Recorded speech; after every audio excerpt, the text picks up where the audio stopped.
Bueno, continuamos entonces. Como se había señalado, ya teníamos ¿no?, la importancia del romanticismo para expresar el nacionalismo, ¿no? Ahora pasamos al socialismo, ¿ya? Bueno, es una ideología que surge como resultado también de la aparición del proletariado. Recordemos que el proletariado fue la nueva clase social que surge como resultado de la revolución industrial, ¿no? Esto lo habíamos visto la semana eh, pasada. ¿Ya? Entonces, así que aparece el socialismo como una ideología que, como se lee, ¿no?, considera injusta, ¿ya?, las relaciones sociales del capitalismo debido a que promueve la mercantilización del ser humano, ¿no? Es decir, lo vuelve en una mercancía, tal como lo señalaba Marx, ¿no? Ahí se le ve, que es el que está aquí, ¿no? Este personaje. Bueno, Marx y Proudhon, ¿no? No es Marx, el que está acá, ¿no?, el que está acá, ¿no? Bueno, tiene dos etapas, ¿ya?, o dos momentos, ¿no? Una fue el llamado socialismo utópico y la segunda, el llamado socialismo científico, ¿ya? Entonces, en el caso del socialismo utópico, ¿ya?, que fue planteado o tiene como representantes en realidad a tres personajes, ¿no? Ahí está uno, Charles Fourier, ¿ya? Edward Owen, que es otro, inglés, y el conde de Saint-Simon, que era francés, ¿ya? En general, ¿qué proponían ellos, no? Como socialistas utópicos. Bueno, reemplazar, ¿ya?, lo que ellos llamaban la propiedad privada, porque en su opinión generaba la desigualdad social, por un tipo de propiedad colectiva o comunitaria, ¿ya? Es lo que se conoce como colectivismo, ¿no? Dos, la desigualdad social, ¿ya?, en opinión de ellos, podía resolverse de manera pacífica, ¿ya? Apelando a qué, ¿no? Bueno, ¿cómo se podría resolver? Bueno, en una suerte de colaboración, ¿ya?, entre el capital y el trabajo, ¿ya? Esto, por ejemplo, ¿no?, se ve más abajito, ¿ya? O sea, promueve la colaboración entre burguesía y proletariado, ¿ya? Esa es una de las tres principales características que tenía el llamado socialismo utópico. Y, por ejemplo, en esta última, ¿ya?, está las ideas de Charles Fourier, ¿no? Él pensaba que una solución a este problema del conflicto podría ser la colaboración entre burguesía y proletariado. ¿Cómo? A través de la formulación de falansterios, ¿ya? ¿Qué cosa eran los falansterios, no? Comunidades de obreros, ¿ya? Es decir, comunidades, ¿no?, pero financiadas por la burguesía, ¿ya? Entonces, esto respecto al llamado socialismo utópico, ¿no? Y la otra fase es el llamado socialismo científico, ¿ya? Aquí, por ejemplo, ¿no?, tenemos a sus representantes Marx y Engels, ¿ya? Así es, ¿no? Bueno, Engels, ¿ya? Engels es británico, fue inglés, ¿no?, hijo de un empresario, y Marx era alemán, ¿no? Aquí lo vemos, ¿ya? Ahí está, el moro le decían, ¿no? Ya, bueno, ellos planteaban, a diferencia de los utópicos, que más bien eh, lo que hacía avanzar los procesos sociales era la llamada lucha de clases, ¿no? Tal como se indica ahí, ¿ya? Dos, van a enunciar una teoría de la plusvalía, que se va a aplicar básicamente en el ámbito de la teoría económica, ¿no? Lo cual se considera como un aporte, ¿ya? ¿Por qué? Porque a partir de esos conceptos, ¿no?, se va a determinar el llamado tiempo de trabajo necesario, ¿no?, en una unidad productiva, y el tiempo de trabajo complementario, ¿ya? en donde supuestamente allí, ¿no? En este concepto, el dueño de el complejo productivo, ¿no? Se encargaría pues de apropiarse de una parte de riqueza que crea el trabajador, ¿no? El plusvalor que está en todo proceso productivo. Y bueno, al final también planteaban ellos que como forma de gobierno, ¿ya? Debía establecerse un gobierno de dictadura, ¿no? ¿Ya? Entonces, eso caracteriza al socialismo científico, la dictadura, y finalmente la supresión de la propiedad privada. ¿Ya? Estos elementos, ¿no? De la ideología socialista conllevan luego a una etapa que se conoce como comunismo, ¿ya? Que es diferente, ¿no? Diferente al socialismo, porque el socialismo, ¿no? Como se ve acá, es básicamente un proceso, ¿no? ¿Ya? En cambio, el comunismo sería un predicado, ¿no? La etapa final de este proceso. ¿Ya? Es decir, una sociedad sin clases sociales, bueno, sin diferencias, sin estados, etcétera, ¿no? Bien, el anarquismo, ¿ya? Es una ideología que tiene alguna relación con el socialismo, ¿no? ¿Ya? Alguna relación. ¿En qué medida, no? En que tiene algunos contenidos del anterior, ¿ya? Pero a diferencia, ¿no? De los socialistas, ellos promueven la eliminación del Estado, ¿no? Y esto encaja en el concepto, ¿no? A es sin arquía, sin poder, ¿no? Anarquía, ¿ya? La ideología de los sin poder, ¿no? ¿Ya? Así que ellos con relación a esta expresión, proponen la eliminación total del Estado, ¿ya? Y de toda institución política, es decir, sindicatos, instituciones, organizaciones. ¿Por qué? ¿Cuál es el fundamento, ¿no? Que ellos plantean? Bueno, ellos consideran, ¿ya? Que son instituciones que más bien oprimen a los hombres, ¿ya? Y ahogan la libertad absoluta de cada individuo, ¿no? Es decir, constriñen la libertad de cada sujeto histórico, ¿ya? Entonces, ese es el fundamento del por qué se eliminan las instituciones de acuerdo a los anarquistas, ¿no? Y de otras entidades, ¿no? Entonces, al promover esta erradicación, ya se rechazaba todos aquellos valores también que acompañaban a las mismas, ¿no? Y aquí tenemos la frase de Mikhail Bakunin, ¿no? Ni Dios, ni patria, ni ley.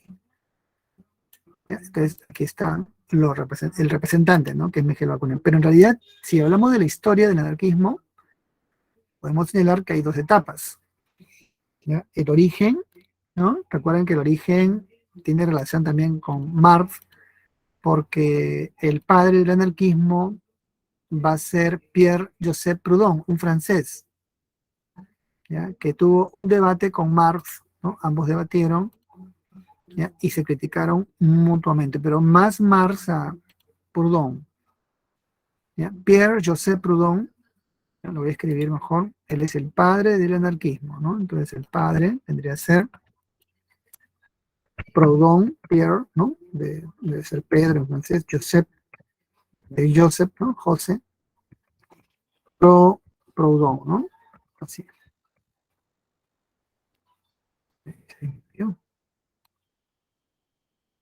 Ya. Bueno, Pierre-Joseph Proudhon, ¿ya? Él es el padre del anarquismo, ¿no? Autor de un libro titulado Filosofía de la Miseria. ¿Ya? Ese es el libro, ¿no? Filosofía de la Miseria. También otro libro, ¿no? Que es la propiedad. ¿Ya? Bueno, ese es el trabajo de Proudhon, ¿no? ¿Ya? Y Bueno, Marx le replicó con otro libro, ¿no? ¿Ya? Entonces, ¿no? Aquí ponemos el libro de Proudhon, ¿ya? Para que lo vean.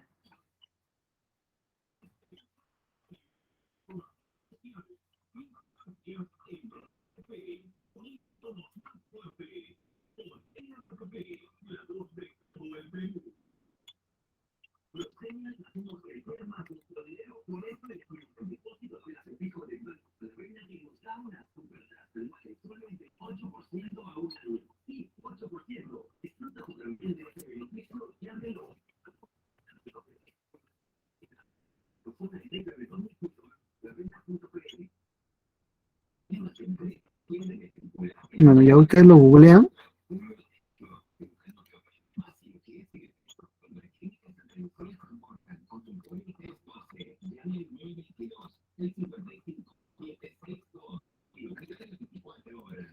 Bueno, este sería el libro de Marx, ¿no? Miseria de la filosofía, que fue una respuesta crítica a Proudhon, ¿no? Como se indica allí. Ya, entonces, esa sería su primera etapa, ¿no? La de Proudhon, el anarquismo. ¿Ya? Y la segunda etapa sería con los rusos, ¿ya? Esto llega a Rusia, uno a través de Bakunin, ¿no? Ahí está Mikhail Bakunin, ¿ya? Eh, y el otro, el conde Kropotkin, que también era, digamos, anarquista, ¿no? Siendo un noble, ¿ya? Pero bueno, se volvió anarquista, ¿no? ¿Ya? Y bueno, el libro de Bakunin es también es conocido, ¿no? Se llama Dios y el Estado, ¿no? ¿Ya? Aquí lo ponemos para que lo vean, ¿no?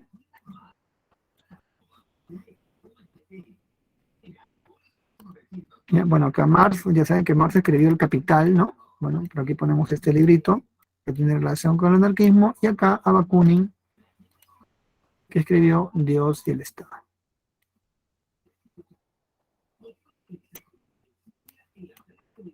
Bien, ahí está.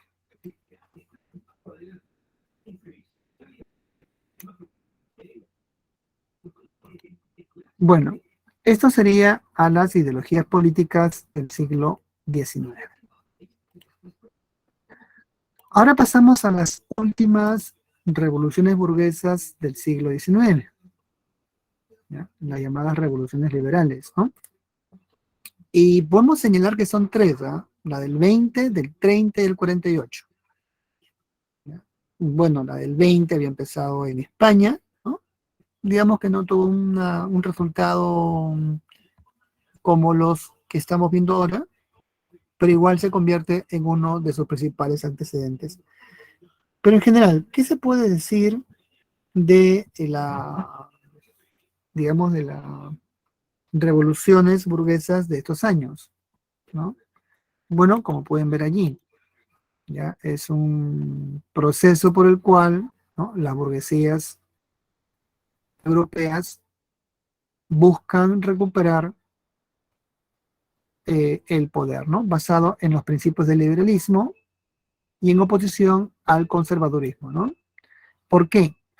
Porque recordemos que después de la derrota de Napoleón Bonaparte, se creó, uno, el Congreso de Viena, y dos, la Santa Alianza. Ya sabemos que fue la Santa Alianza, ¿no? Primero, el Congreso de Viena permitió el retorno del conservadurismo o el absolutismo, ¿ya?, en algunos países. En Francia regresa a Luis XVIII, y la Santa Alianza estableció un conjunto de medidas conservadoras para oponerse a cualquier revolución liberal, como la diplomacia, el intervencionismo, ¿no?, etcétera, que vimos la semana antepasada. ¿Ya? Entonces, ese es el contexto, ¿no? Y el por qué se define a estas revoluciones como las últimas revoluciones burguesas. ¿Ya? Comencemos con la revolución de 1930.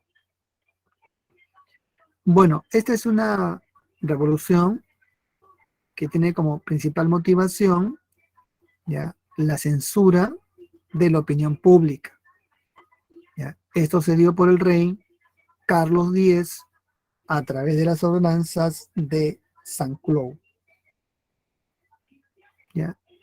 Y además se limitó el derecho al voto, ¿no? Entonces, como pueden ver, ¿no? La libertad de prensa, ¿no? Que es bueno, es el manejo de la opinión pública, ¿no? ¿Ya? O sea, se puede expresar la opinión pública, ¿no? A través de la prensa, ¿ya? Motivó la rebelión de la población. Esto se va a dar en el mes de julio en 3 fechas de manera consecutiva, conocida como las Tres Gloriosas, ¿ya? Así que otra vez Francia, París, se llena de muchas barricadas, ¿ya? Y los liberales, ¿no? En este caso los diputados, van a elegir a propuesta de Lafayette, ¿no? Político francés, al nuevo rey de Francia, Luis Felipe de Orleans, ¿ya? Este va a ser conocido como el rey burgués, ¿ya? Así que una vez en el gobierno, Francia tendrá una constitución de tipo liberal, ¿no? ¿Y cuál fue el cambio? ¿Ya? Que el gobierno no recayó en el monarca, sino otra vez en la soberanía del pueblo. Esto se va a reflejar aquí, ¿no? En esta alianza o unión entre la burguesía y el pueblo, ¿ya? Entonces acá miren el cuadro de Jean Delacroix, que es un cuadro del romanticismo, expresa, ¿no? Esa unidad social, ¿ya? El burgués, ¿no? Bien vestido, el obrero que también participa, el estudiante o los niños y la libertad que está expresada en bueno, la libertad siempre en Francia es una mujer, ¿no? Con el torso descubierto, ¿no? ¿Ya? Es el símbolo de la libertad, ¿no?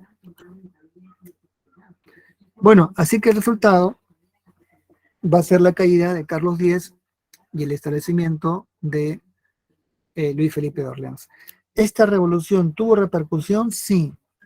Como ven acá, se difundió por parte de Europa, ¿ya? Y ocasionó, en el caso de Bélgica, su Inglaterra, ¿ya? Llegó hasta Polonia, ¿no?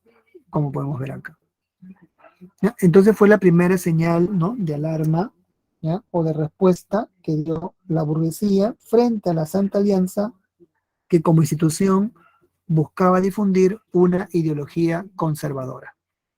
Y de ahí la importancia que tiene, ¿ya? Entonces, las causas están allí, ¿no?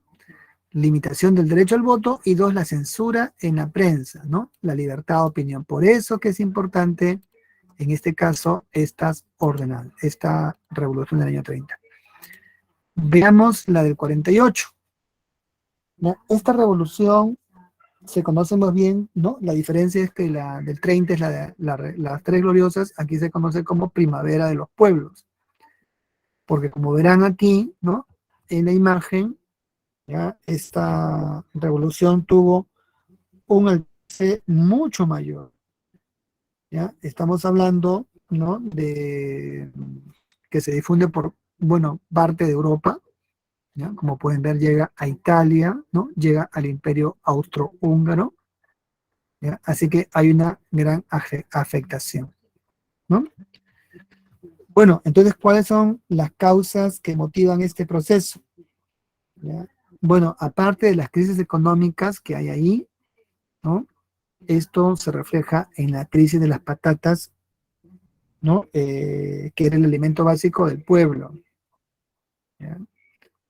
Entonces, esto tiene que ver con la hambruna general que va a pasar en ese periodo, ¿no? Tal como se ve allí, ¿ya? Entonces, ¿no? Aquí tenemos ¿no? Digamos, el proceso, ¿no? Esta imagen, ¿no? La muerte de casi 1 millón de irlandeses que murieron de hambre, ¿no? Y otro grupo tuvo que emigrar, ¿ya? Debido a la crisis en la producción de la papa, ¿no? La patata, ¿ya? Y periodo conocido como la gran hambruna de la patata, ¿ya? Esto pasó en Europa, ¿no? Fue algo, bueno, triste, ¿no? Nunca Europa, que era considerada como la sociedad de desarrollo, había pasado una crisis similar. Esto solamente se ha visto en África, ¿no? En el siglo XX, ya, y en Rusia también a comienzo del siglo XX, ¿no? Pero nunca en la parte de Europa occidental. Así que bueno, esto fue trágico, ¿ya? Hay una causa económica, ¿no? La crisis de la patata, y la otra, las causas políticas, ¿no? Hablamos de la falta de reforma, ¿no? Para el voto censitario y también la miseria del proletariado. ¿Ya? Así que el poder adquisitivo de la clase obrera había disminuido dramáticamente. ¿Qué significa poder adquisitivo? Que mientras subían los precios, el salario se quedaba estancado.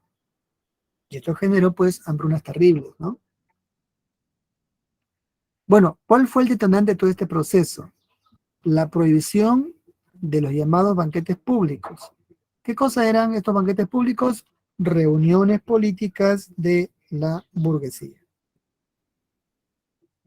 Así que entonces ahora se produce todo un proceso, ¿ya? Que va a terminar con la caída de Luis Felipe de Orleans, ¿no? Conocido como el rey burgués.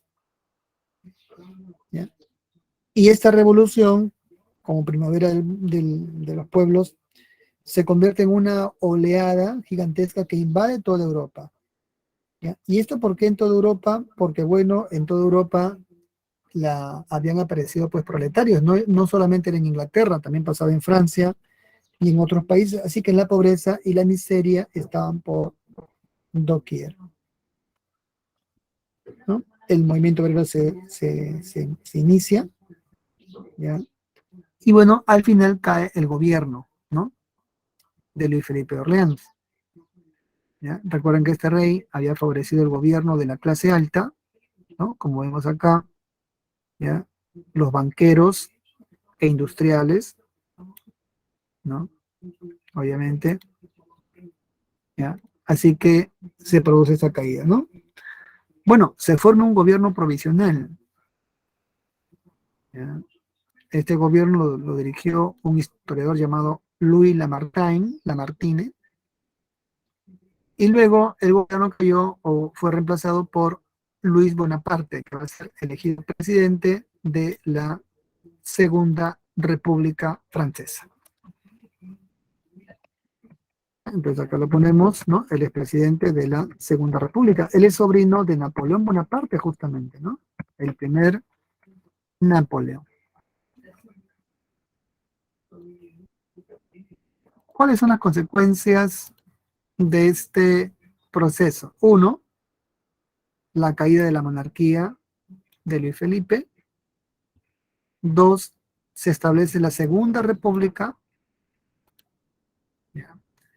Tres, Luis Napoleón va a modificar la Constitución y hará un golpe de Estado. ¿Ya? ¿Para qué? Para proclamarse como monarca, abolir la República y proclamar el Segundo Imperio Napoleónico, queriendo emular obviamente a su tío. ¿Ya? Y tercero, esta revolución se va a propagar por Europa.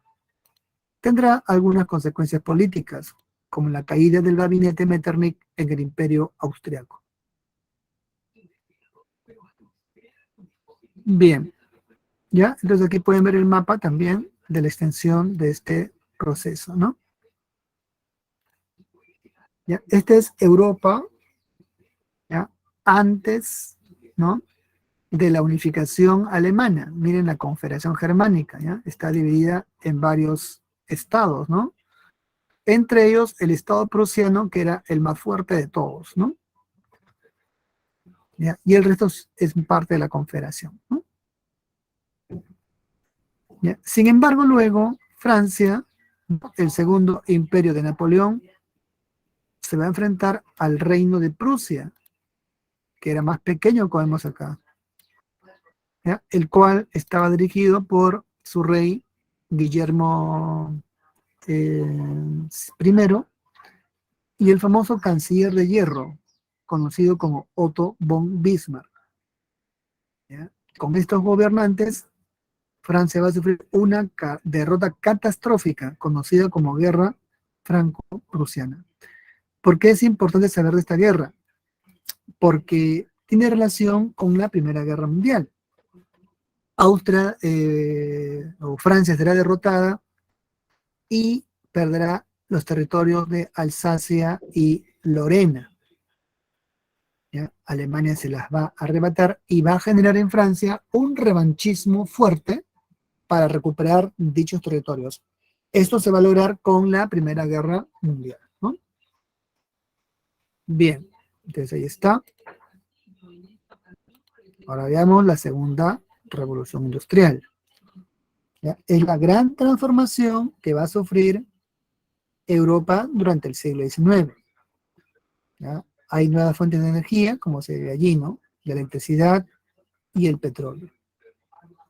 ¿Ya? Y se van a crear nuevas industrias, ¿no?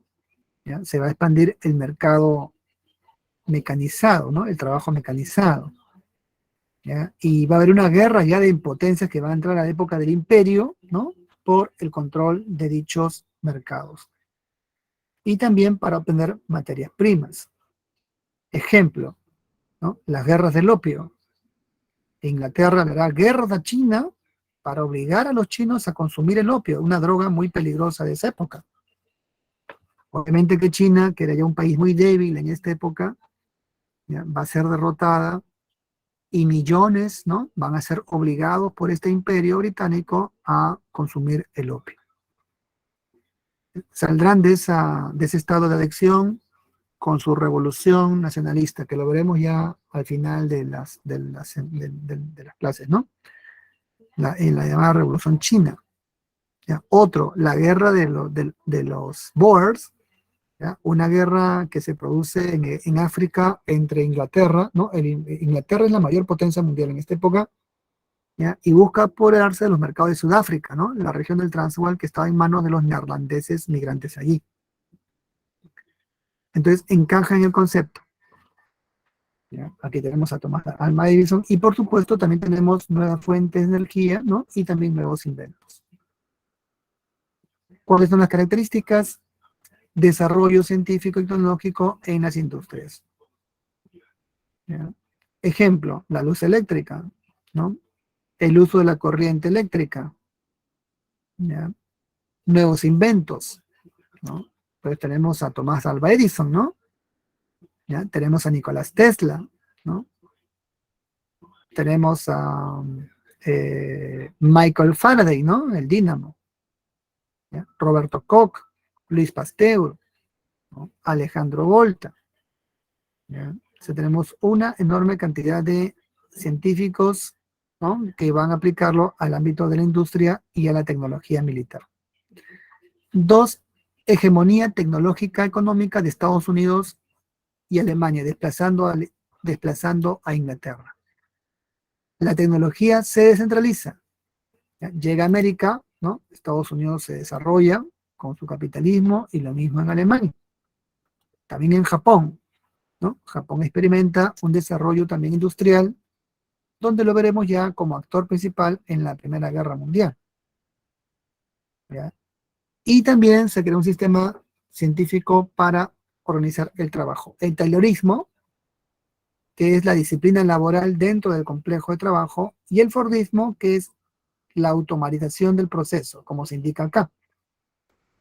¿Ya? Aquí vemos a Detroit, ¿no? Una ciudad famosa industrial de Estados Unidos en esas épocas, no se ve que el trabajo está automatizado, ¿no? Cada obrero se especializa en el montaje o desmontaje de una pieza, ¿no? En general. ¿Ya? Y de esta manera la producción se va a hacer en serie y en cadena. ¿Ya? Recuerden que Henry Ford, ¿no? El auto Ford, famoso, va a vender sus autos, va a formar un imperio a partir de la venta de estos autos que él fabrica. Entonces, ahí vemos, ¿no? La producción en cadena y la disciplina en etapas para reducir los tiempos en la producción. ¿Ya? Tenemos el fonógrafo, los inventos, ¿no? Señalados a Edison, Tesla, ¿ya? Pasteur, Faraday, bueno, entre otros. La industria petrolera también va a experimentar un avance, ¿ya? El magnate del petróleo será aquí John Rockefeller, ¿ya? Que va a explotar sus yacimientos a partir de 1855, ¿ya? Haciendo de Estados Unidos una potencia energética, ¿no? En esos años. Dueño de la Standard Oil, ¿no? Ahí se ve en esta caricatura la imagen de John Rockefeller, del cual hay una biografía, ¿no? En internet que la pueden ver en YouTube.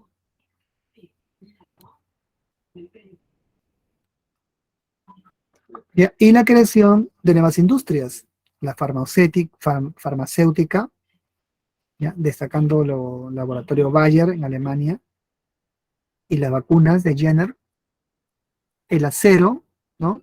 Los hornos Passemer, ¿ya? Que van a competir con los hornos franceses también. La industria del automóvil, ¿no? Destacando a Henry Ford, ¿no? La Ford Motor, ¿ya? A Carl Benz, ¿no? Que inventa el Mercedes-Benz, ¿no? Bueno, inventa la motocicleta. ¿Ya? También tenemos la industria de la aeronáutica, ¿no? A partir del avión inventado por los hermanos Wright, ¿ya? En 1903.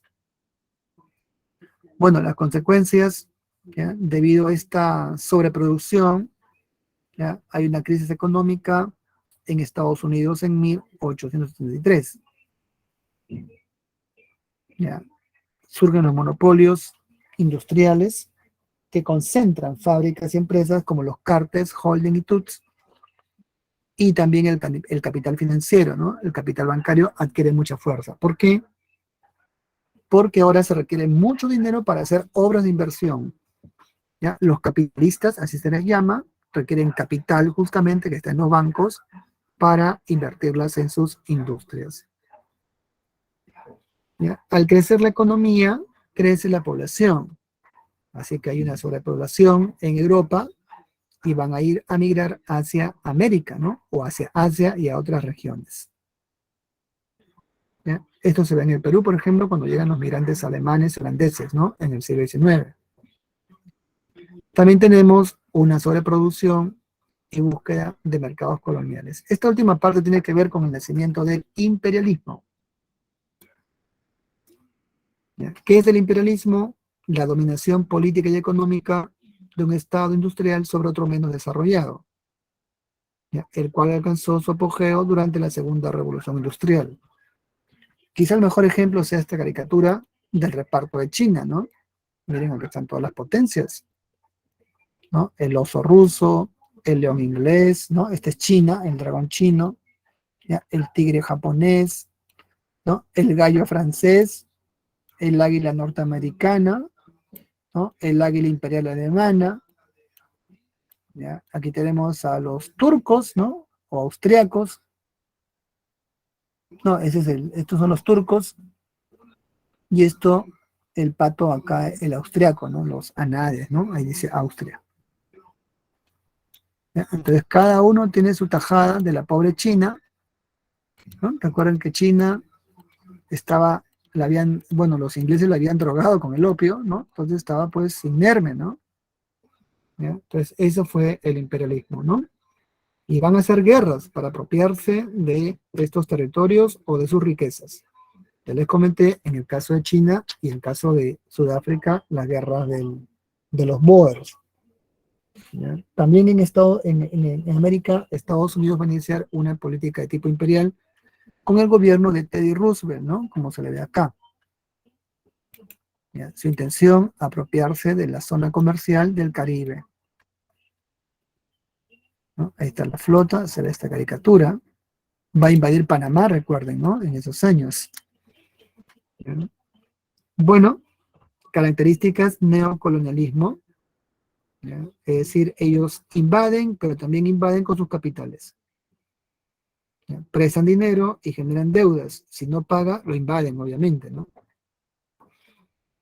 ¿Ya? Exportación de grandes capitales a sus zonas de influencia, ¿no? Así se genera la dependencia económica. ¿Ya? Estos países deudores tienen que pagarle ahora, ¿no? Claro, es un negocio, pues, bien planificado, ¿ya? Estas potencias hacen empréstitos para que estos países se endeuden y luego le cobran el préstamo con grandes deudas, ¿no? O un negocio jugoso, ¿no? Si no pagaban, los invadían simplemente, ¿no? Bueno, aparecen empresas multinacionales, ¿no? Grandes monopolios. Y las causas son muchas, ¿no? Son económicas, sobreproducción, búsqueda de mercados y materias primas, ¿no? ¿Qué buscan en sobreproducción? Colocar su enorme producción en estos países coloniales. ¿Ya? Es decir, promover el consumo de su producción en estos mercados coloniales. ¿Ya? Por ejemplo, ¿no? Inglaterra producía ropa. ¿Cómo hacer que la gente le compre? Bueno, la invade, le presta dinero y con un acuerdo comercial le obliga a consumir su producto. Sociales, ¿no? Aumento poblacional, ¿ya? Por lo que se migre a estos países. Políticas, buscan el prestigio internacional de estas potencias, ¿no? Es un control geopolítico, caso de Inglaterra, por ejemplo, y uno ideológico, el nacionalismo, ¿no? Una ideología fuerte, recuerden, ¿no? Eurocéntrica también. Ellos consideran que Europa es la civilización, que América, África o Asia son pueblos salvajes, ¿no? Eso es lo que bien los que consideran estos ideólogos. Por ejemplo, el darwinismo social, una ideología que señalaba que el hombre africano o americano o asiático era inferior y por lo tanto solo el hombre blanco europeo estaba encaminado a civilizar a dichos pueblos. También tenemos la difusión del cristianismo, ¿no? Que se da en estas áreas ahora colonizadas, ¿no? Con este neocolonialismo.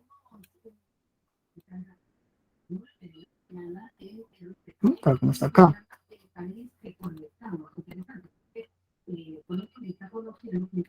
El ejemplo también no será el reparto del África, ¿ya? Con la conferencia de Berlín, ¿no? Auspiciada por el canciller de hierro Bismarck, aquí se le ve, ¿ya? Entonces cada potencia se agarrará una tajada de África, ¿no? Ahí está cada uno con su nombre.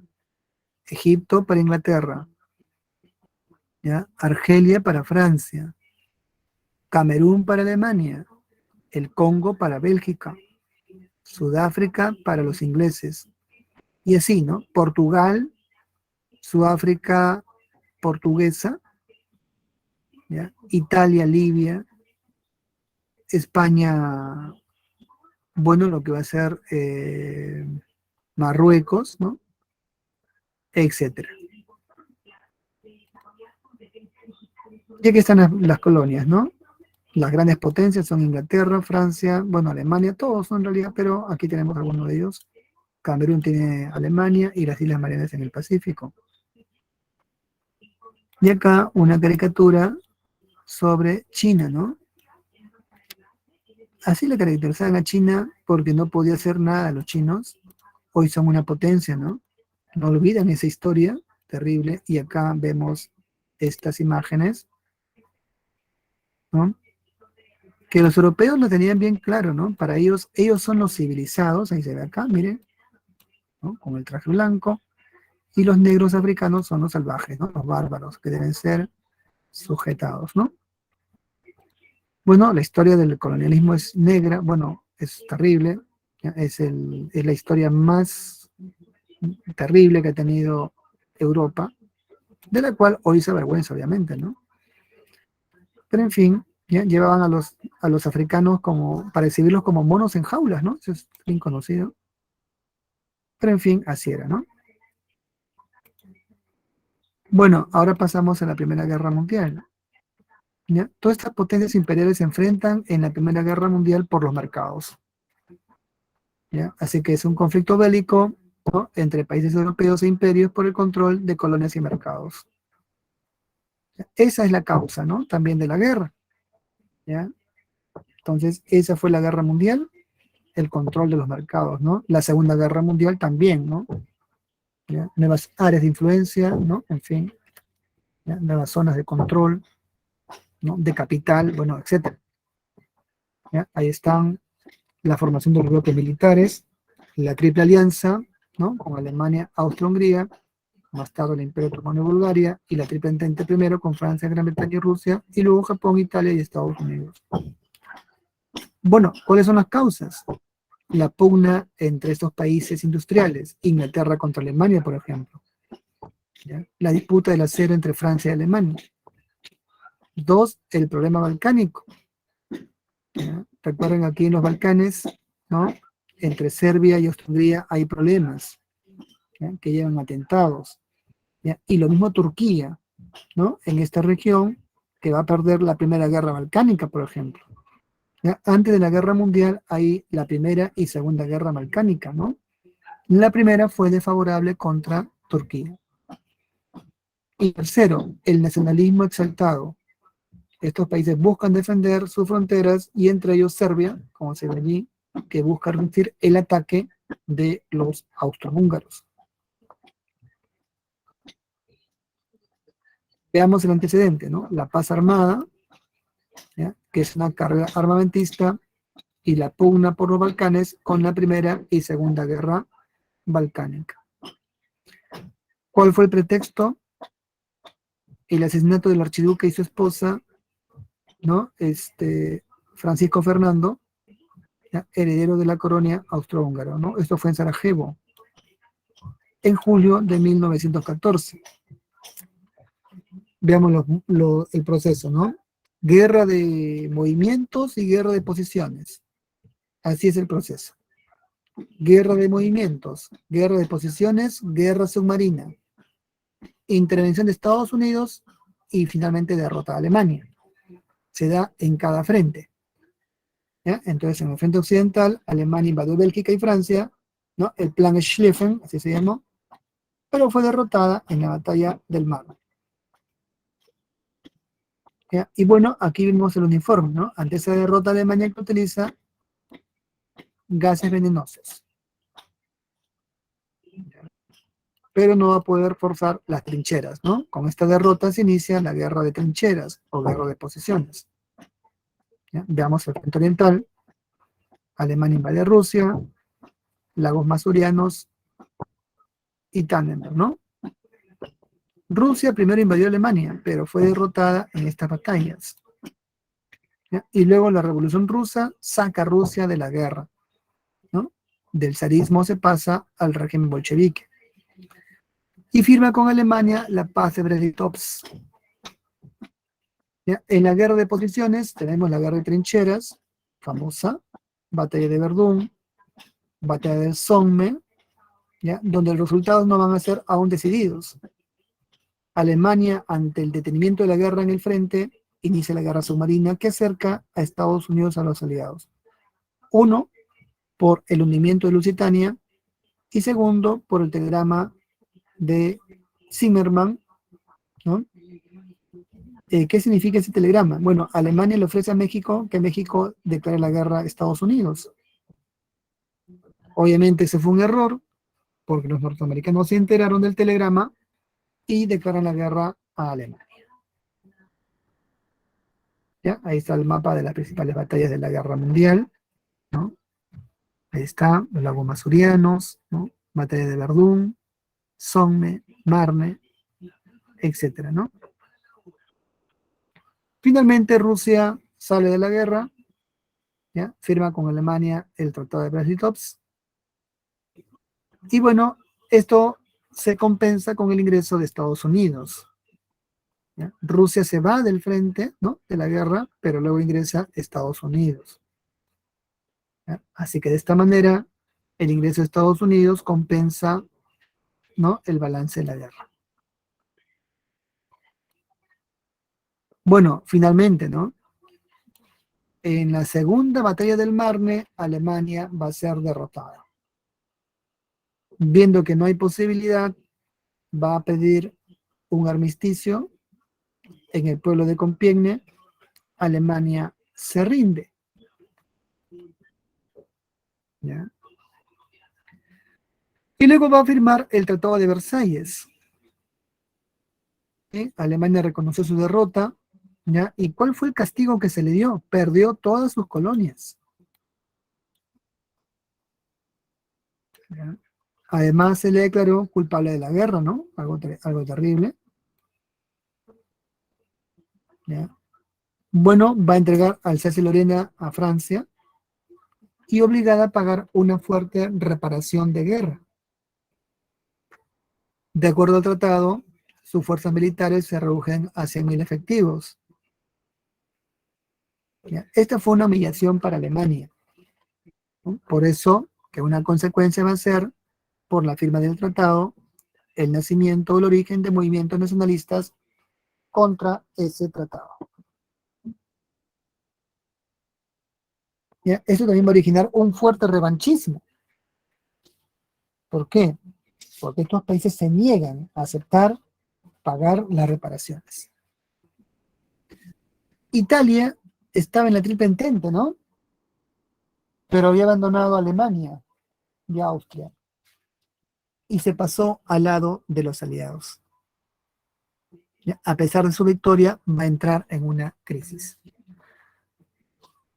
¿Cuáles son las consecuencias? 20 millones de muertos, ¿ya? Más otros millones de desaparecidos, nunca se han encontrado, ¿no? Bueno, viejos imperios van al tacho de la historia, ¿ya? El imperio austrohúngaro, el imperio turco, el imperio otomano y el imperio ruso. Y con ello algunas dinastías, como los Romanov, ¿no? Que van a ser asesinados durante la revolución bolchevique. Desaparecen viejos imperios, pero aparecen nuevos estados. Los estados bálticos, ¿no? Finlandia, Estonia, Letonia, Lituania. Desaparece Serbia, pero aparece Austria, Hungría, Checoslovaquia, Polonia. Y finalmente se crea la Sociedad de las Naciones. ¿Por qué se crea? Porque el presidente norteamericano Wilson había pedido que para una paz, ¿no? Debía establecerse esta organización. Bueno, así que se hizo, ¿no? Fue parte de los llamados 14 puntos que el presidente Wilson propuso. Y acá finalmente es el mapa de Europa tras la Primera Guerra Mundial, ¿no? Está en ese aparato también. ¿Ya? Pueden ver que Alemania perdió territorios, ¿no? Francia recuperó los suyos, y aparece un nuevo mosaico de países, y también Polonia, ¿no? Que recupera su independencia. ¿Ya? Ahí está, ¿no? Este mosaico de países. Y bueno, con eso terminamos.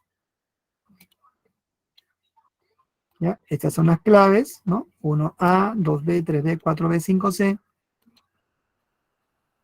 Y eso sería todo. ¿Ya? ¿Alguna pregunta? Le dejo las claves aquí, ¿ya? En el chat, ¿no? Para que lo vean. Y bueno, entonces nos vemos la siguiente semana. Muchas gracias, un abrazo, hasta luego. Bye bye.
Buenos días, chicos. Buenos días, cada uno de ustedes. Un minuto, por favor. Voy a presentar pantalla. Estamos en la semana 12. Un minuto. Ok. Fiorella, buenos días. Ceci, buenos Buenos días. días, Miss. Buenos días, Ariana, Luciana, buenos días. Buenos días con cada uno de ustedes. Damos inicio entonces a nuestra semana número 12. Voy a compartir pantalla con todos ustedes. Vamos a apuntar por acá.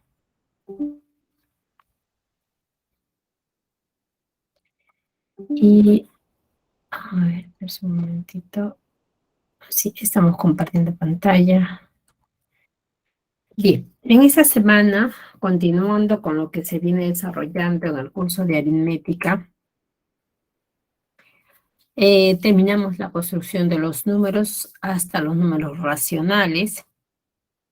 Habíamos dicho que hasta ahí vamos a llegar con respecto a la construcción de los números, porque de ahí vamos a ver solo aplicaciones. Hemos visto lo que son razones, proporciones, serie de proporciones, magnitudes directa e inversamente proporcional. Continuando con eso, veremos ahora lo que es porcentajes.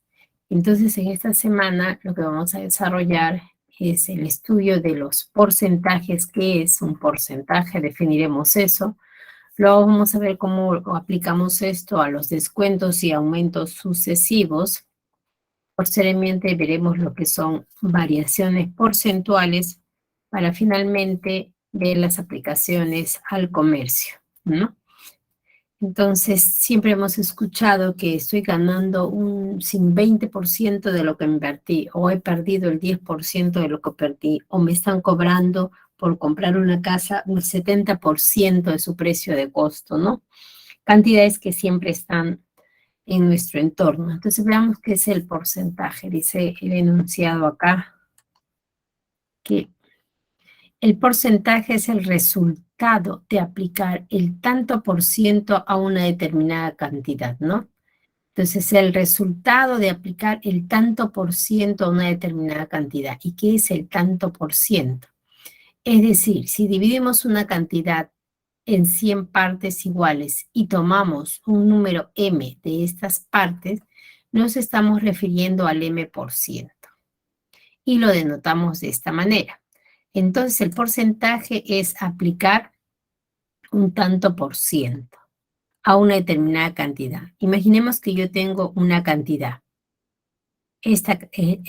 una unidad, ¿no? Una unidad. Y esta unidad o esta cantidad lo dividimos en 100 partes. Vamos a dividirlo en 100 partes. ¿No? Ahí están las partes todas iguales. Acá hay una de ellas. Y entonces esta es la parte 1, la parte 2, la parte 3, y así sucesivamente. Esta es la parte M y esta es la parte 100, ¿no? Entonces, si yo tomo de esto solamente esta parte, entonces estaré tomando M de 100 partes. Y esto es lo que denotamos por el M por ciento. Entonces, la notación M, este símbolo que está multiplicando a M, es el M de 100. He tomado M partes de 100. M es la parte y 100 es el todo, ¿no? Entonces, cuando considero todo esta cantidad y me digo que eso es el 100%, pero 100% sería 100 entre 100 y esto sería 1. Entonces, eso es una unidad, ¿no? O sea, una unidad lo he dividido en 100 partes, de las cuales estoy tomando solo una parte de ellas. Así, si yo estoy indicando el M por ciento de una cantidad, es igual, ¿no? El M por ciento de una cantidad. Le he aplicado un porcentaje a esta cantidad. Y entonces esto sería igual a M sobre 100 de C, ¿no? Ese es el M por ciento de C, ¿no? Porque he dividido eso en 100 partes, todas iguales. Por ejemplo, me dicen el 30% de 80. Esa es la cantidad y esto vendría a ser el m%, ¿no? Entonces lo único que tengo que hacer es multiplicar y tendríamos 30 sobre 100 de la cantidad, que es igual a 80. Al simplificar me quedaría solamente 3 por 8 y eso me da 24. Entonces el 30% de 80 es 24, ¿no? O sea, tomo 30 partes de 80 que divido en 100 partes iguales, todas iguales. Vamos a borrar todo. Hay una propiedad que dice toda cantidad representa el 100% de sí mismo, ¿no? Toda cantidad representa el 100% de sí mismo. Es decir, cuando yo tengo 100% de C, 100% es 1. O sea, esta cantidad yo lo estoy multiplicando por 1. Es lo mismo que decir solamente la cantidad. Ahora, por ejemplo, si a mí me dicen el C más el 100% de C, ¿eso a qué es igual?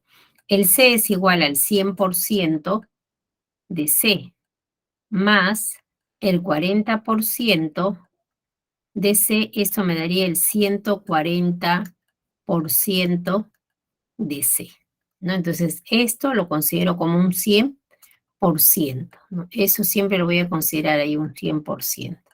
Entonces, borrando todo, tendríamos acá. Eso me da el 140% de C.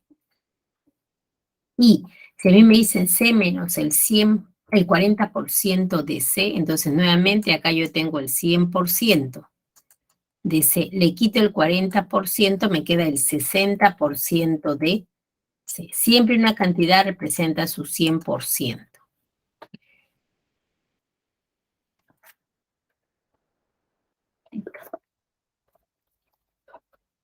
Ahora, veamos cómo aplicamos estos a descuentos y aumentos sucesivos.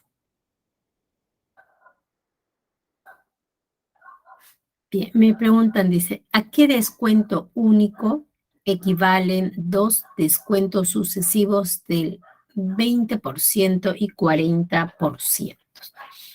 Recuerde que este conectivo es de la conjunción, tiene que hacerse los dos, tanto 20% y 40%. Entonces yo no sé cuál es la cantidad inicial que tengo. Lo que sí sé es que le voy a descontar a eso un 20%. ¿20% de quién? De su cantidad inicial, ¿no?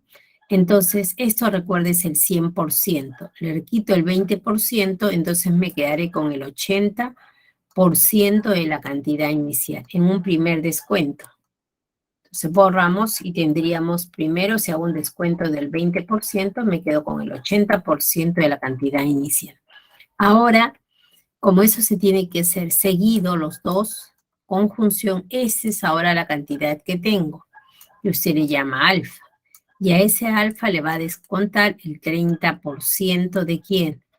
De alfa, ¿no? Son descuentos. Esto es el 100%. Y le descuento el 30%, me quedaría el 70% de alfa. Y entonces eso me va a dar el 70% de alfa. Pero ¿quién era alfa? Era el 80% de la cantidad inicial, ¿no? Y de esa forma, vamos a ver, borramos esto. Esto me quedaría el 70% de 80% de la cantidad inicial. Ahí estamos multiplicando, ¿no? Multiplicando. Entonces acá tendríamos el 70 de 100 por el 80%. Ese porcentaje lo dejamos de la cantidad inicial para indicar el porcentaje y eso me daría el 56% de la cantidad inicial. Por ahí una pregunta más descartada.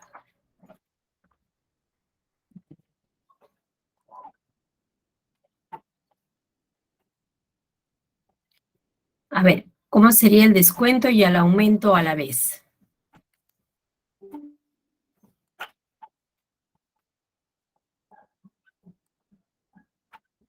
A ver, ahí han sido descuentos sucesivos, ¿no?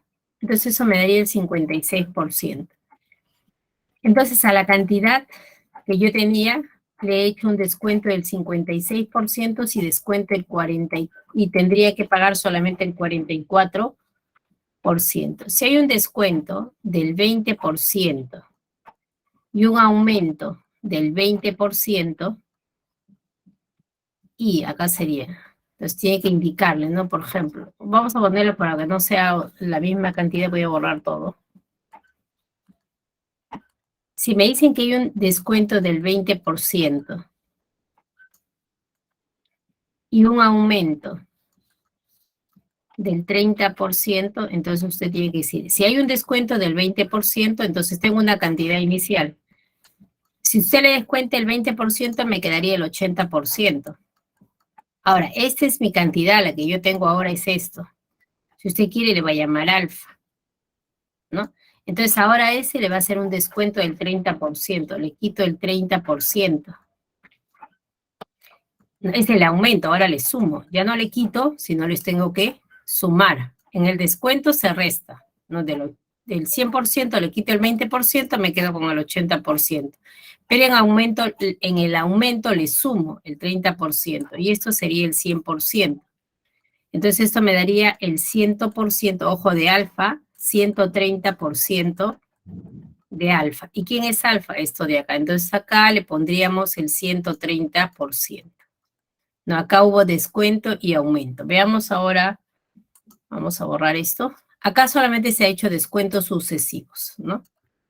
Pero cuando es aumento, dice, acá también es descuento, ¿no? Aquí descuento único equivale a 3 descuentos sucesivos, del 10, del 20 y del 30%. Igual, como en el caso anterior, tengo una cantidad inicial, primero le descuento, porque son descuentos, cuando es descuento, resto. Cuando es aumento, sumo, nada más. Entonces, si primero le hago un descuento del 10%, me quedaré solamente con el 90%. Vuelvo a hacer el descuento, pero ya sobre esta cantidad, ¿no? Porque este es lo que resulta. Le hago un descuento del 20%, tendría el 80%. Y ahora el siguiente descuento sería sobre todo esto de acá. Si usted observa, esto es un beta, es una cantidad que usted tiene. Y le va a hacer un descuento de ¿cuánto? El final es el 30%, no el último descuento, el 30% de beta. Y esto siempre se considera el 100%. Al descontar me quedaría con el 70% de beta. Pero eso me va a dar el 70%. ¿Quién es beta? Es igual al 80% del 90% de la cantidad inicial, que es lo que resulta al final, ¿no? Ahí aparece el 70%, ¿no? Entonces borramos todo, y entonces esto me daría simplemente 70% es 70 sobre 100, 80% es 80 sobre 100 por el 90%. El último porcentaje lo dejo ahí, de la cantidad inicial. Entonces hay que efectuar y me daría el 50,4% de la cantidad inicial. El descuento entonces único sería la cantidad inicial que representa el 100%, le voy a quitar el 50,4% y se tendrá que pagar solamente el 49,6%, ¿no?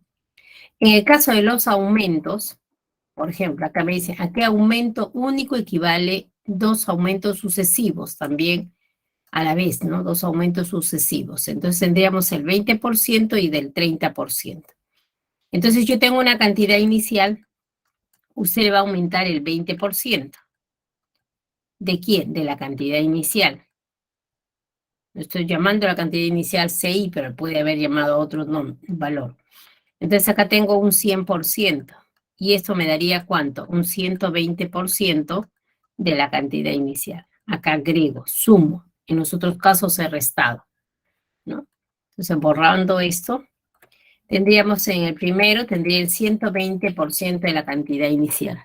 Y el siguiente es aumento de 30%. Entonces, ahora mi cantidad es esto. Y si a esa cantidad que le llama beta le aumenta el 30%, ¿de quién? De beta. Entonces, esto es igual. Nuevamente, esto es el 100%. y la suma me daría el 130% de beta. Quiere decir que a beta le debo multiplicar por 130%. Entonces, esto nuevamente uno de ellos lo dejo y tendríamos que eliminar esto con esto y me va a quedar 13 por 12, que es igual a 156% de la cantidad inicial. Quiere decir que el aumento ha sido del 56%, ¿no? El aumento ha sido del 56%. Bien, esos son los descuentos y aumentos sucesivos. Puede haber la combinación de ellos, sí, también. En los descuentos, resto, y en los aumentos, sumo, ¿no? ¿Qué es una variación porcentual? Variación es un cambio. Porcentual quiere decir que esta variación me lo estás dando en porcentaje. Eso significa. Entonces vamos a borrar todo y tendría lo siguiente, dice. Se utiliza para describir la diferencia entre un valor final y uno inicial.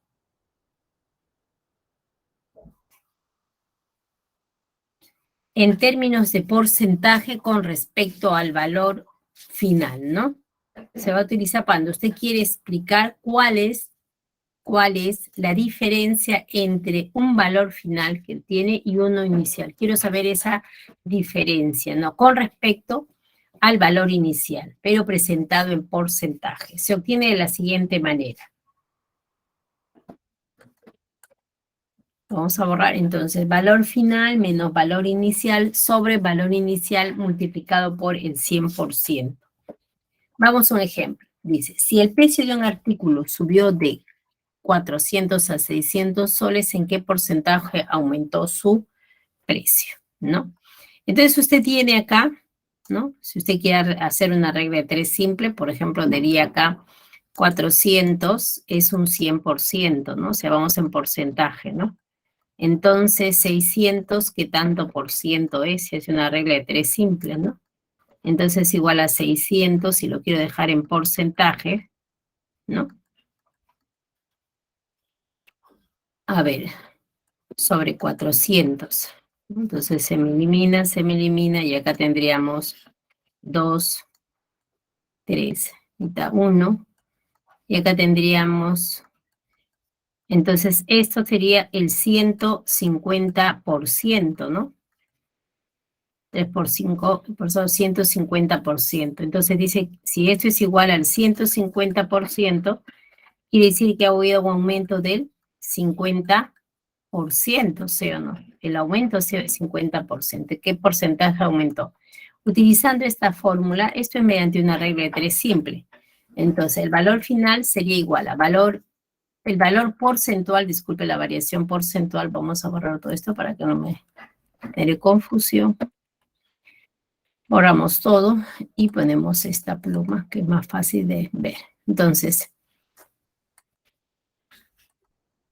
acá, el valor porcentual, ¿no? Porque me dice, ¿en qué porcentaje aumentó el precio? Sería igual, valor final que es 600, menos valor inicial que es 400, todo su valor inicial sobre el valor inicial que es 400 por el 100%. Entonces acá se me van 2 ceros, 2 ceros, ceros y me va a quedar, ¿no? Acá vamos a eliminar esta diferencia, me va a quedar 200, se me van 2 ceros con 2 ceros, mitad 1, mitad 2, mitad, y acá mitad me queda el 50%.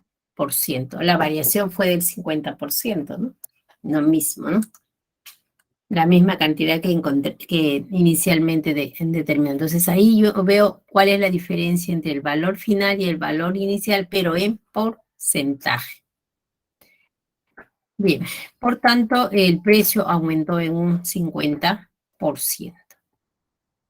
Vamos a otro ejemplo. Me dicen, si a un rectángulo se le aumenta su largo en un 20% y se le disminuyera su ancho en un 20%, ¿en qué porcentaje variaría su área? Entonces tenemos acá el largo, que vamos a suponer que es A, y el ancho que es B. Entonces, ahora con estos datos yo voy a generarme otro rectángulo donde el largo ya no es A, sino ha habido un aumento del 20%. Entonces, A le voy a aumentar el 20% de A, porque ese es el largo inicial. Entonces, acá tendría 100% de A más el 20% de A, me daría el 120% de A, ¿no? Este sería el nuevo largo, 120% de A. Y en el caso del ancho, tengo que es B, y le estoy disminuyendo, bajando el 20% de B. Esto nuevamente es un 100% y al 100% de B le quito el 20%, tendríamos el 80% de B. Entonces el ancho ahora es el 80% de B. Entonces cuando yo efectúo el producto de A por B, tendría el área inicial, que es simplemente A por B. Pero el área final sería largo por ancho, ¿no? Entonces estamos multiplicando, borramos todo, y esto me daría 120 sobre 100 por 80% de A por B, ¿no? Se me va dos ceros por acá y esto me daría 96% de AB, ¿no? Ese resultado me quedaría de esa manera. He dejado un porcentaje ahí. Vamos a borrar, entonces esto me daría 96% de AB. Pero esto es AB. Este AB también es igual al 100% de AB. Si comparamos estos dos resultados, ¿qué observamos? Que el área inicial con respecto al área final ha habido un cambio de, ¿no? Ha habido un cambio de un 4%. Disminuye en 4%, ¿no?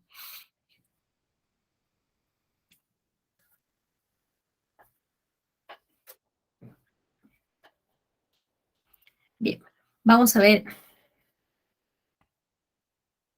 En el caso del alcohol también vemos que el alcohol siempre está dado en porcentaje, ¿no? Si yo quiero determinar la pureza de una mezcla alcohólica, que me esté indicando qué tanto por ciento representa el volumen de alcohol puro contenido en la mezcla respecto a su volumen total. Eso se determina de la siguiente manera. La pureza es igual a el cociente del volumen del alcohol puro entre el volumen total por 100%. Entonces, por ejemplo, dice, ¿cuál es la pureza de una mezcla de 18 litros de alcohol puro con 6 litros de agua? Con 6 litros de agua. Entonces, yo tengo acá, voy a tener la pureza, será igual, ¿no? Volumen del alcohol puro. Alcohol puro solamente hay 18 litros. Volumen total. El volumen total sería los 18 litros del alcohol puro con los 6 litros de agua. Sería 18 más 6. Y todo por el porcentaje, ¿no? Entonces sería 18 sobre 24. Sacando entre 6, 3 entre 6, 4. Me daría 3 cuartos de 100. Simplificando cuarta 1, cuarta 25 por 3, me quedaría el 75%. Entonces, con esta mezcla yo encuentro un alcohol del 75% de pureza, ¿no?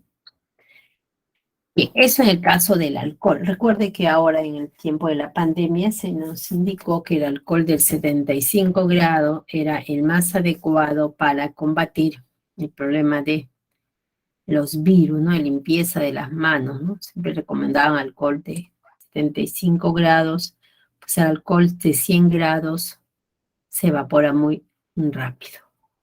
Muy bien. Entonces, veamos ahora el porcentaje en el caso del comercio. Bien. En el comercio, recuerde que si estoy metida en un negocio, yo sé que el precio de venta siempre es mayor que el precio de costo, ¿no? El precio de venta siempre es mayor si es que hay ganancia. Entonces, si el precio de venta es igual al precio de costo más la ganancia. Y vamos a denotar simplemente P sub B igual a P sub C más G, ¿no? También tenemos que el precio de venta siempre es igual al precio fijado menos el descuento, no olvidar de eso, ¿no? Porque el precio fijado, precio de lista, es aquel precio que aparece en una vitrina. Y normalmente uno cuando entra, bueno, ahora las tiendas comerciales ya tienen los precios fijados y ellos ofrecen ofertas en general, ¿no? Pero cuando uno va a una tienda pequeña de repente, entonces ahí puede todavía un poco discutir los precios. De repente le fijan un precio y usted puede discutir ese precio, ¿no? Aún así en las inmobiliarias también, ¿no? Te dan ofertas, ¿no? Entonces, no siempre el precio fijado es el precio de venta. El precio fijado es el que aparece en la lista, usted va al descuento y el precio de venta siempre es el precio fijado y el menos el descuento. Lo vamos a indicar de esa manera. Luego tenemos la ganancia, el gasto neto, que es igual al gasto bruto menos los gastos, ¿no? Entonces, la ganancia, ¿no? La ganancia neta es igual a la ganancia bruta menos los gastos, ¿no? Por lo que yo, por ejemplo, si compro una blusa a 35 y lo vendo a 40, digo, he ganado 5 soles la ganancia, pero ahí también debería considerarse el tiempo que uno utilizó para de repente seleccionar la blusa, los pasajes, todo eso, ¿no? Muy bien. Entonces, la ganancia neta es igual a la ganancia bruta menos los gastos. Unas observaciones importantes acá al momento de aplicar estas tres fórmulas. Precio de venta igual a precio de costo más ganancia y precio de venta igual al precio fijado menos el descuento. Con respecto a la ganancia, porque también puede haber pérdidas, ¿no? En general, estas dos cantidades, ganancia y pérdida, son con respecto al precio de costo. Si es que en el enunciado no me ponen otra condición, yo asumo que estos dos magnitudes están respecto al precio de costo, a menos que se indique, ¿no? Que sea con respecto a otros precios. Y los descuentos o el descuento siempre está con respecto al precio fijado. Precio fijado, precio de lista es lo mismo. A menos que se indique que ese descuento sea con respecto a otro precio. Cuando el precio de venta está por debajo del precio de costo, entonces ahí hay una pérdida. Precio de venta es igual al precio de costo menos pérdida. Precio de venta igual al precio de costo menos pérdida. Muy bien. Cuando el precio de venta y el precio de costo son iguales, no hay ganancia ni hay pérdida. Precio de venta igual al precio de costo, entonces no hay ganancia ni hay pérdida. Por ejemplo, dice, Rosita compra un artículo a 400 soles. Si al venderlo hace un descuento del 20% y aún así ganará el 30%, ¿en cuánto deberá fijar el precio de dicho artículo? Miren, por ejemplo, acá. Disculpe, ahí está.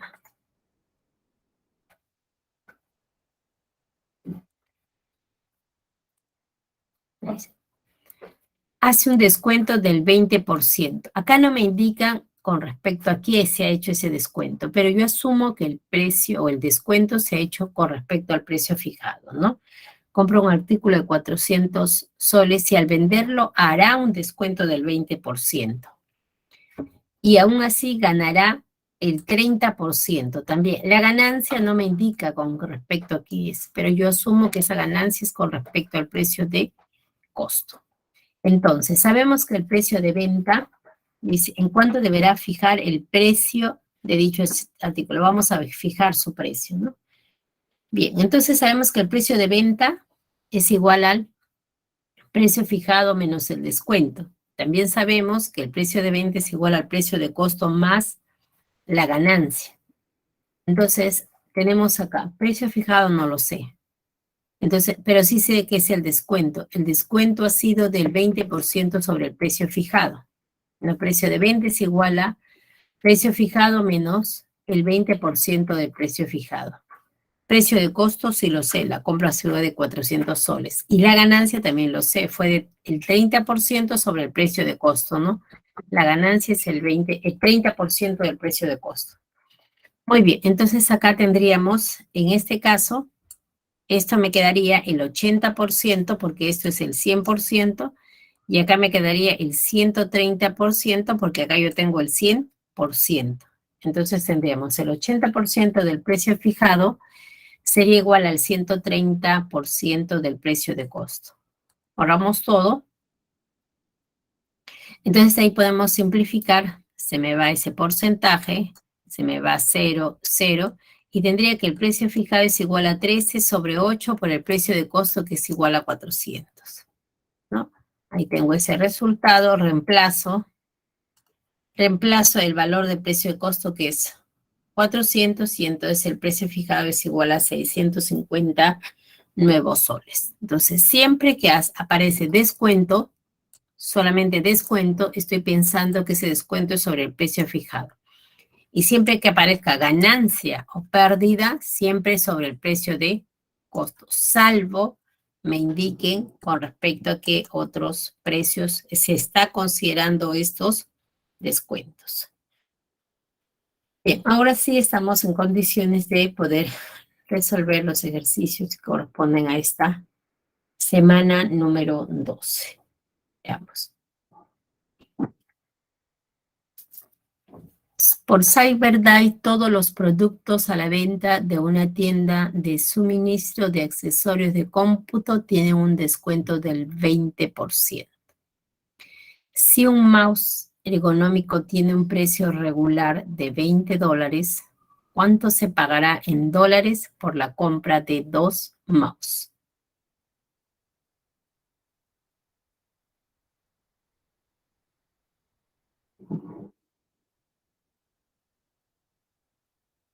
Bien, entonces tendríamos lo siguiente. Veamos.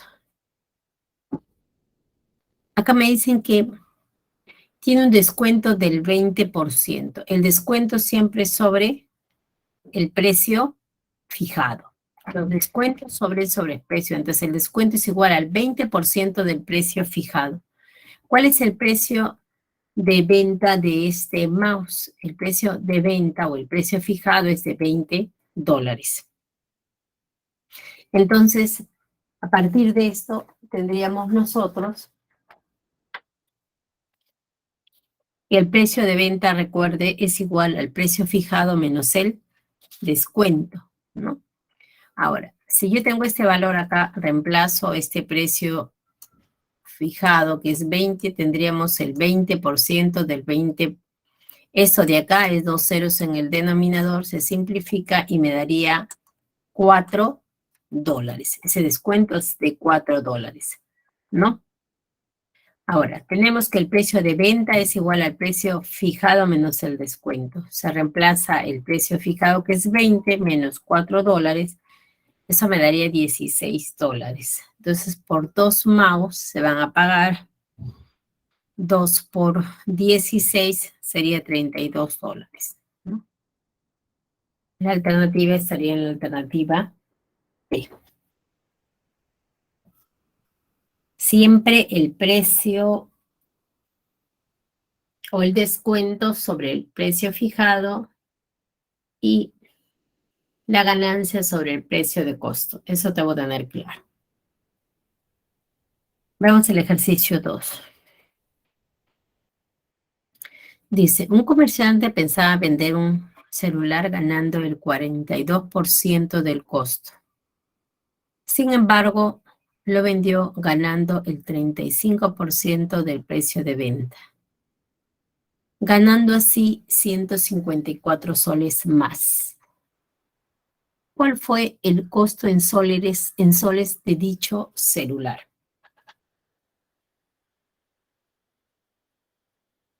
Bien.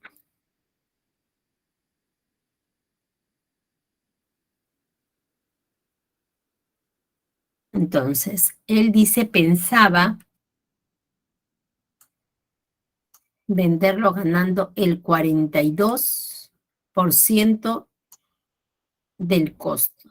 Sin embargo, esto es lo que hizo, lo vendió ganando el 35% del precio de venta. Observe acá la ganancia, la primera es sobre el precio de costo y la segunda ganancia fue sobre el precio de venta. Ganando así 154 más. Me preguntan cuál fue el costo de dicho celular.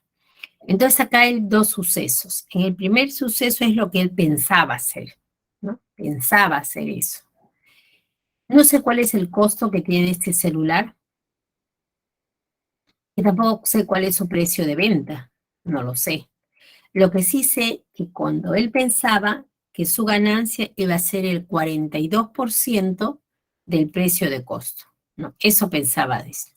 Es el 42 sobre 100 del precio de costo, ¿no? Que es igual a 21 sobre 50 del precio de costo, ¿no? Borramos todo.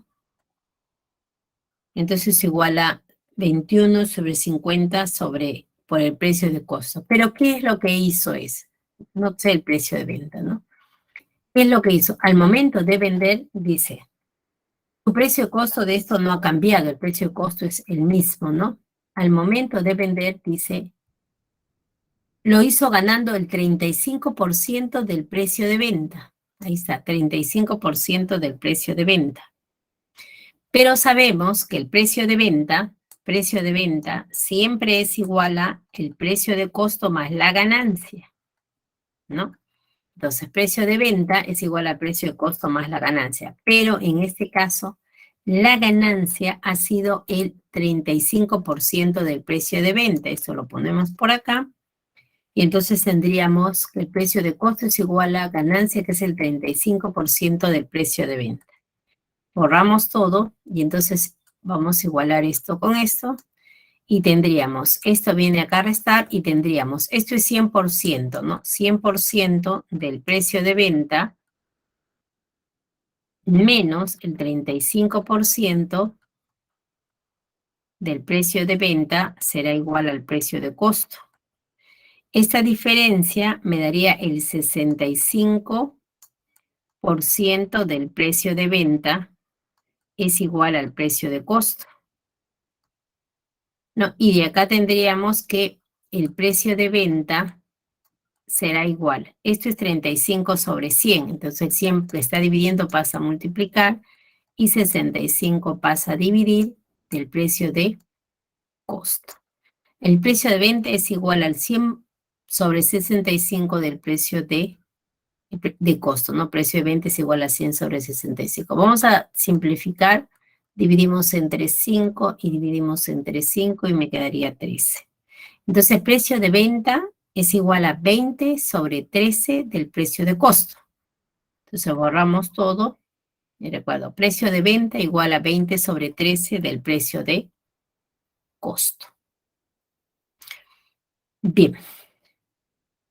Entonces, esto de acá, la ganancia, con lo que hizo sería el 35 sobre 100 del precio de venta. Pero ese precio de venta es igual a 20 sobre 13 del precio de costo. ¿Por qué hago eso? Porque yo estoy buscando el precio de costo. Entonces reemplazo y pongo todo en función del precio de costo. Se me va a ir entre 5, 7, entre 5, 2, se me va y me queda 7 sobre 13 del precio de costo.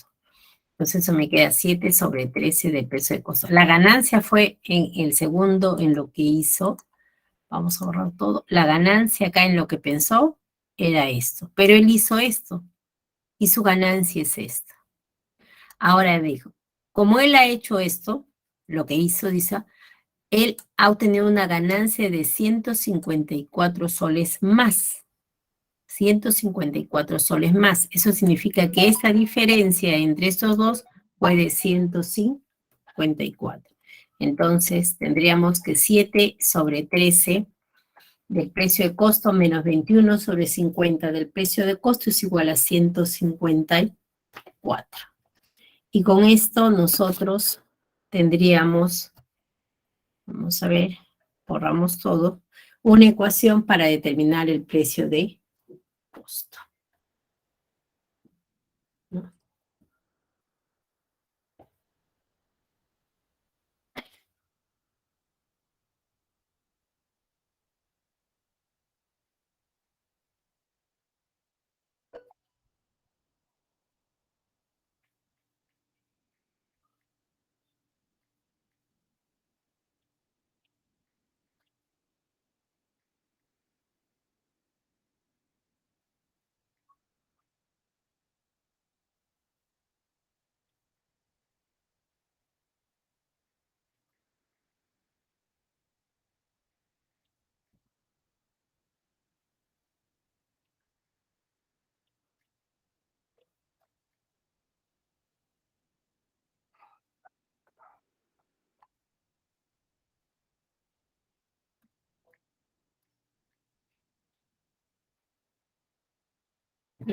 Y la respuesta sería que el precio de costo es 1.300 y por lo tanto la alternativa sería la alternativa B.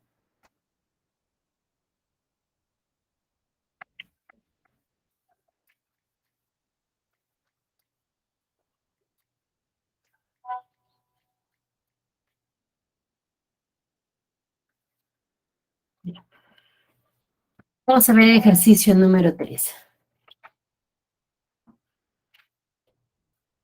Dice, en una tienda comercial, una computadora cuesta $1.400. Al momento de venderla se hacen, disculpe, se hacen 3 descuentos sucesivos del 10%, 20% y 25% respectivamente. Determine la suma de las cifras del precio final al que fue vendido la computadora. Entonces tendríamos lo siguiente. El precio que estaba en lista, o el precio que se ha colocado, se ha indicado para esta computadora fue de $1.400, precio fijado. Entonces, primero se hace un descuento del 10%. Entonces, a este precio fijado le voy a hacer un descuento del 10%, quedaría el 90% simplemente del 1.400. Pero nuevamente se le vuelve a hacer el descuento, pero ese descuento ya no sería sobre el precio de lista, se tendría que hacer sobre este precio, al igual que los ejemplos anteriores. Entonces, si esto es alfa, entonces a esto le voy a descontar el 20%. ¿De quién? De alfa. Y esto me daría el 80% de alfa. Entonces, a esto le debo multiplicar el 80%, ¿no? Y nuevamente, otra vez el descuento. Borramos. Y esto sería un beta, un valor. Entonces, a eso le voy a hacer un descuento del 25%. O sea, le quito el 25% de beta. Entonces, acá tengo un 100% de beta y le quito el 25% de beta, me daría el 75% de beta, ¿no? Entonces, a toda esta cantidad le voy a multiplicar entonces por 75%. Voy a borrar. Y entonces ahora tendríamos que el 75 sobre 100 por 80 sobre 100 por 90 sobre 100 por 1.400, ¿no? Y entonces ahora hay que operar, eliminar los ceros, 2 ceros de acá, 2 ceros de acá, sacar entre 25, 3, entre 25, 4, cuarta 1, cuarta 2, y sería 3 por 2 por 7, no, 3 por 2 por 9 por 14, ¿no? Y eso daría como resultado Eso daría como resultado $756. Ese sería el precio final o el precio que se va a vender esta computadora. La suma de sus cifras sería igual a 7 más 5 más 6 y eso me da 18. Y es la pregunta, ¿no? De este ejercicio.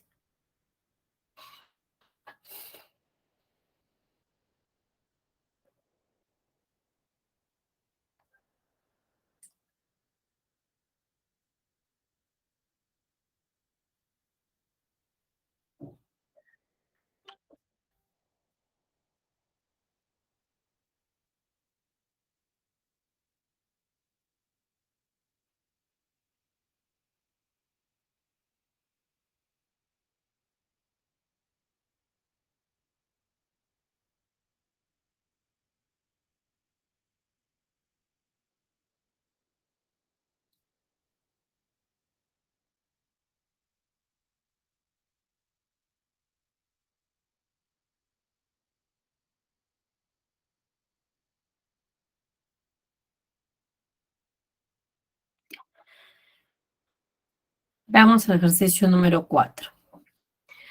José, un vendedor de enciclopedias, gana el 30% del valor de cada libro vendido.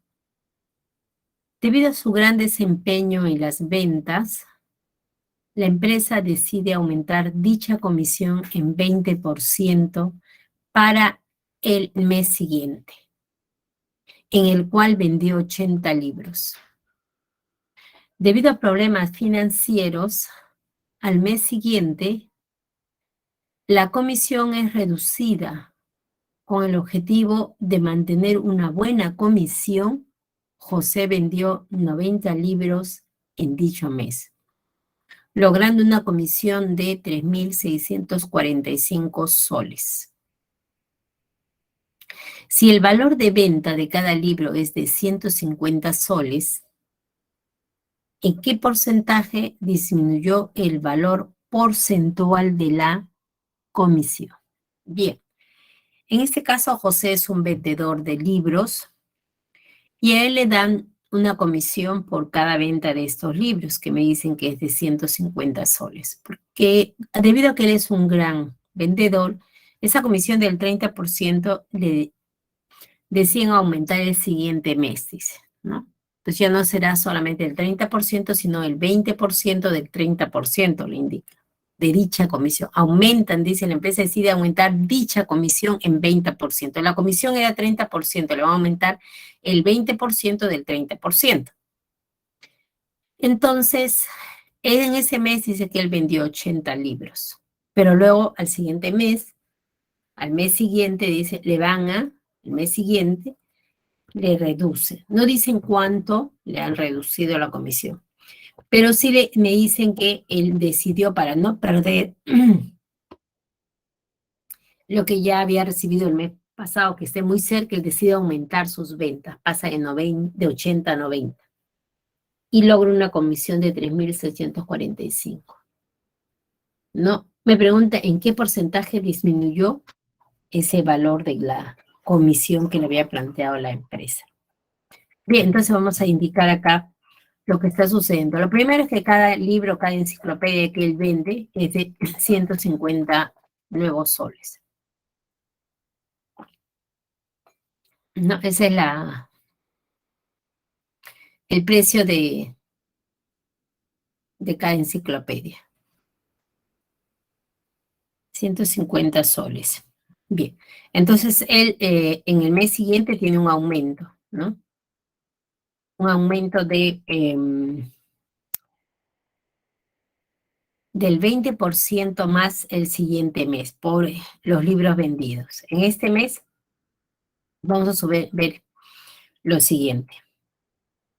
En este mes que le subieron, dice, no, él gana el 30% del valor de cada libro vendido. Aumentan dicha comisión en 20% para el mes siguiente, en el cual vendió 80 libros. Entonces, la venta de él fue de 80 libros, donde cada libro tenía un precio de 150 soles. Entonces, el porcentaje que ganaba él es 30%, ¿no? Pero ahora le deciden aumentar el 20% de 30%, ¿no? Nos dice aumentar dicha comisión en 20% para el siguiente mes. Pero eso de acá entonces sería el 100%, ¿no? Entonces tiene el 100%, el 30% más lo que le han aumentado, que es el 20%, el 30%, la comisión sería el 120% de 30%, ¿no? Esa es su comisión, ¿no? Y esto sería igual a ¿cuánto? 120 sobre 100 por el 30%, ¿no? Entonces se me va a ir 2 ceros por acá, 2 ceros por acá, 12 por 3, la comisión sería solo del 36%, ¿no? Vamos a borrar todo. Entonces el porcentaje, y vamos a ver cuál es la comisión que tiene, ¿no? Entonces acá hemos dicho que esto de acá es igual al 120% del 30%, y eso me ha dado el 36%. O sea, ¿36% de qué? La comisión, de lo que él vende, ¿no? ¿Cuánto vende él? Él vende, ahí está, vamos a borrar todo esto, que está apareciendo el 120%, el 30% me da el 36%. ¿Cuántos libros él vende? Él vende 150 por 80, ¿no? 15 por 8 me da 120, le aumento 2 ceros y tendría que él está vendiendo en este mes 12,000 soles. Entonces la comisión es sobre la venta total que él ha hecho, entonces sobre esta cantidad. Entonces a esta cantidad le voy a sacar el 36%. Entonces sería el 36% de 12,000, ¿no? Entonces sería 36 sobre 100 de 12,000 soles, ¿no? Entonces se me van a ir los 2 ceros y tendría 120 por 36, que me daría una ganancia que él hace en este mes de 4,320 soles. Eso es lo que él ha obtenido este mes. Pero la empresa, por cuestiones, dice, a problemas financieros, el siguiente mes la comisión es reducida, ¿no? Entonces le bajaron, ya no ganó 4,320. Entonces, dice que, y José, para mantener esa buena comisión que recibió el mes anterior, él decide vender 90 libros. Entonces, vamos a ver qué pasa el siguiente mes. El mes en que la comisión ha sido reducida, le bajan la comisión, ¿no? Entonces, ¿él qué ha decidido? Él vendió más libros, ¿no? Ya no vendió 90, 80, sino 90. ¿Cuántos libros ha vendido? Dice que él vendió 90 libros y cada libro está a 150 soles. Ese producto me da 1,350. No sé cuál es la comisión. A ver, chicos, a ver, creo que estoy en break. A ver.